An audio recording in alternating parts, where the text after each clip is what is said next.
Hello, it is Social Media Saturday, April 25th, 2020. Steve Sipress here, and Facebook has gone and done it again. They've made themselves the free speech police. So here's the thing. Facebook is an event-driven platform. So therefore, it is a fantastic vehicle to use to promote events, whether they're live or recorded, in person, over the internet. Events is what Facebook is built for, such as it's my birthday. They let everyone know when it's somebody's birthday. That's an event. And those posts are shown to all kinds of people, and they get the most comments. Or if someone says, here's the pictures of my vacation, that's an event. Here's what I ate for lunch, that's an event. Facebook is all about events, and therefore lots of us have done really well promoting events through Facebook. Now, I personally don't use Facebook a lot personally. I use it for business. I have recorded one of these, a Facebook Live video that I'm recording right now at one of my Facebook pages at facebook.com/smallbizhelp, B-I-Z. And I've recorded a new daily Facebook Live video every single day for over 3 years, over 1,140 or so straight days of recording a daily Facebook Live video, almost all of them for business, with business tips, strategies, suggestions, ideas. A lot of interaction when people come on. I answer questions, give lots of examples. Lots of people, thousands of sharp business owners and entrepreneurs have watched my videos, do watch my videos, will continue to watch my videos even after I stop recording them, or if I get kicked off of Facebook or whatever. If they're still on there, they're going to keep watching them for years to come. It's a lot of what we call evergreen material, basic strategies, concepts, not the trick of the month, thing you got to do right now that a month from now doesn't work anymore. And even if Facebook, drops me off their site, I've already put the videos up onto my blog, my podcast, YouTube, Twitter, all over the internet. So they'll live on. And that's how I use Facebook for business. A lot of people use them for promoting and organizing events. And it was a couple of weeks ago or so that I came on here, one of my daily Facebook Live videos, and I mentioned my opinion, my prediction, that people were getting pretty fed up. The numbers were starting to come out. They come out more and more every day, that this virus is not an earth-shaking, never-before-seen, deadly thing that'll kill everybody. It's basically a nasty flu season, and nothing anywhere near, by any stretch of the imagination, anywhere near the level of panic and fear and pandemonium and destroying the world's economy and putting millions of people out of work, shutting down businesses, causing the governments around the world to just print up money and go way into debt and cause inflation and just complete upheaval of the world's order, where here in the U.S. at least, Trump certainly had it humming along. Economy was booming. That's out the window now, and it'll take years to recover, despite, of course, he has to say, it's coming back soon and quick and strong and V-shaped and coming back just like it went down, and you'll see, and we'll be... Don't be ridiculous. Of course, it's not. But anyway, so I predicted on here that people were getting pretty fed up, and it wouldn't be long till they would use social media. I didn't mention Facebook specifically, but I said they would use social media to organize. Everyone's shut in their house.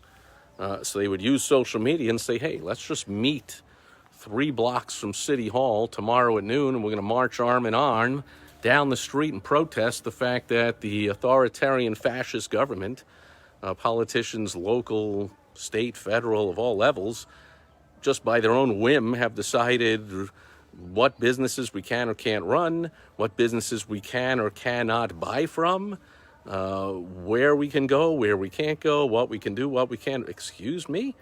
Last I checked, that's fair game in, fascist authoritarian regimes like China, Russia,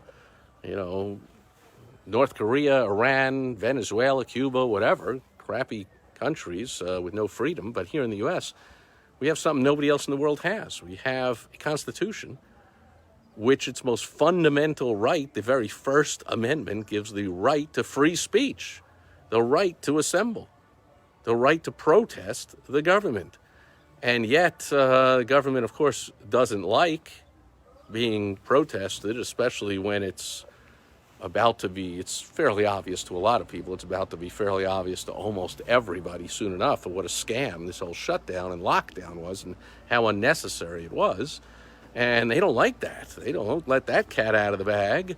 We've got a social distance and self-quarantine. I love it. Self-quarantine upon threat of arrest and jail and fines. So it's a strange definition of self-quarantine that some people like to use. But anyway, I predicted that they would use social media, organize these protests, and sure enough, that's what happened.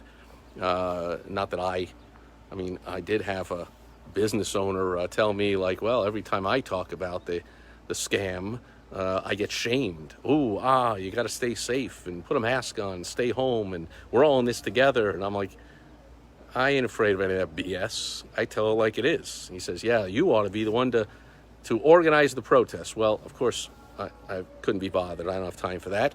But it only took another day or two, and these protests started happening. They're happening more and more. And then the big 800-ton gorilla in the world stepped in, Facebook, and almighty Mark Zuckerberg, who has spoken and decreed that posts promoting protests about the authoritarian fascist lockdown will be removed from Facebook and labeled as dangerous misinformation.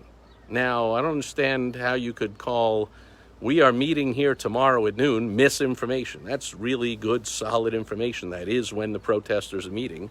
It's not misinformation, but it doesn't matter. Facebook doesn't need a reason.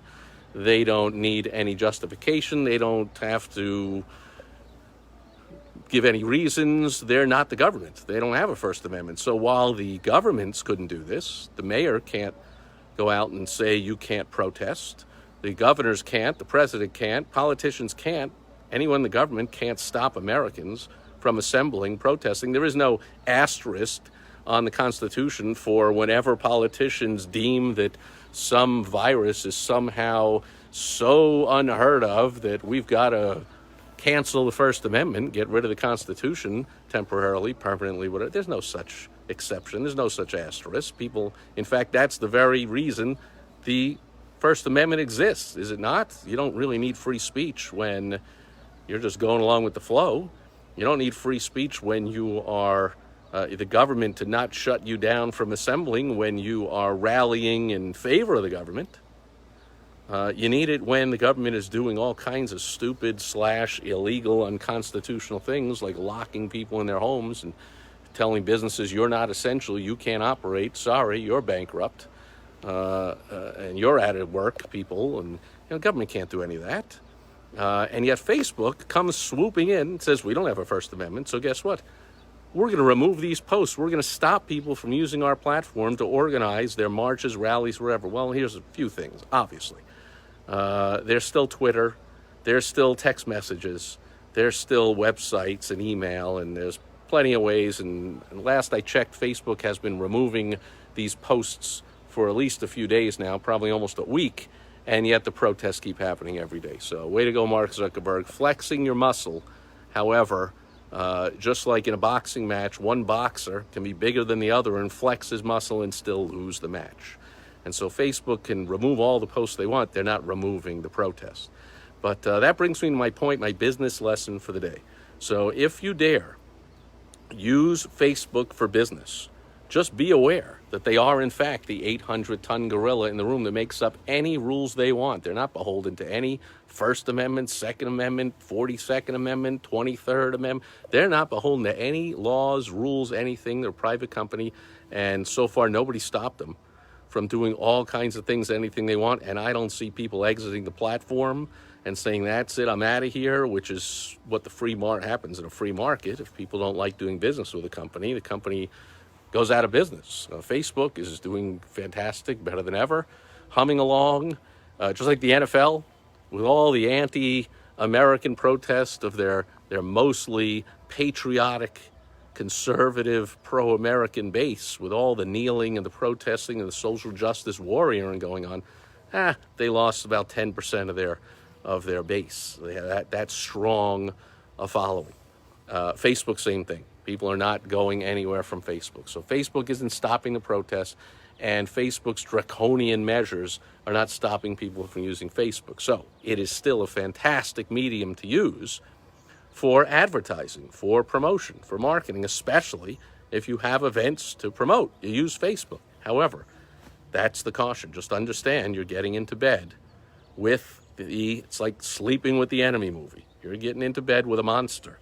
Facebook has rules. If you've ever placed ads on Facebook, you know that they have rules, but nobody understands what they are. Probably not even the people enforcing them at Facebook. They just disallow ads and remove ads, and even ads that were running for a while and doing fine, suddenly, that one's not allowed. Why? All you get is a link. Here's our guidelines for Facebook advertising. And you get pages and pages and pages of tiny print. In other words, they don't tell you why. And supposedly it's somewhere in those guidelines, which, of course, like any guidelines, are open to interpretation. So even if you think you could read all those pages of guidelines if you have a few hours to kill and you have no life, and then you could come to the conclusion, I don't see anything wrong, and Facebook reading those guidelines could decide, according to those guidelines, we do see you do something wrong. So anyway, you know, if you do Facebook advertising, that you got to test 40 or 50 different Facebook ads, and half of them are going to be disallowed, especially if they're going to be effective. You push the envelope and you do what is most persuasive. Well, Facebook's going to say that's too persuasive, that's manipulative, that's false information, that's misleading disinformation, is what they call a pure fact that says we're meeting here tomorrow at noon. Oh, that's dangerous misinformation. And it's against, I think their rationalization was, it's against government rules and government guidelines about social distancing. And if you're going to ignore the rules set out by the government, then we're not going to allow you to promote that event. Who the heck are you? Well, the answer is they're Facebook. And so we give them their power. I'm giving them power right now by using their platform to record this video. So we give them the power. Just understand, when you do Facebook advertising, doing it on your own, big mistake. You don't know how to get into Facebook compliance. You don't know how to write the ads. You don't know how to place the ads properly. You don't know what to do when they take them down or what's going on. You really got to get a professional. Come on, folks. Putting your own Facebook ads up is like, I don't know, pulling your own tooth if you got a toothache. Like, that's not, I wouldn't suggest you get out a pliers and say, I can do it myself. Facebook ads are million times more complex than pulling a tooth. So it's not something to try on your own. And you see the evidence right now that Facebook can just decide, we got no rules, we got no First Amendment, we got no nothing. We are arbitrarily, just because we say so, taking down any posts. I can't even say it with a straight face. We're removing posts from Facebook if you say, I'm going to the rally tomorrow, are you? Amazing. But keep that in mind if you use Facebook for business. And if you do, highly suggest, as if I don't always, that you don't only use Facebook for business. I know so many people over the years, they were printing money, tens of thousands of dollars a day coming in because of their great Google advertising and pay-per-click, and they're in the number one position, and millions of people are searching, and man, they're just making money head over fist. And then suddenly Google slap, it's called. They just changed the rules arbitrarily overnight, and the websites that were number one for months or years suddenly can't even be found. Your entire business went under in a flash of a second. It's the same thing with Facebook. If you rely only on Facebook to promote your event, to promote your business, to generate leads, to sell, anything at all, if you rely only on Facebook,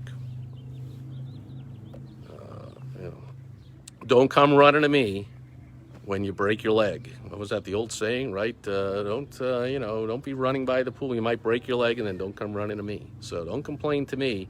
Remember that I suggested strongly that Facebook clearly proves all the time they can do whatever the heck they want. They're not beholden to anything.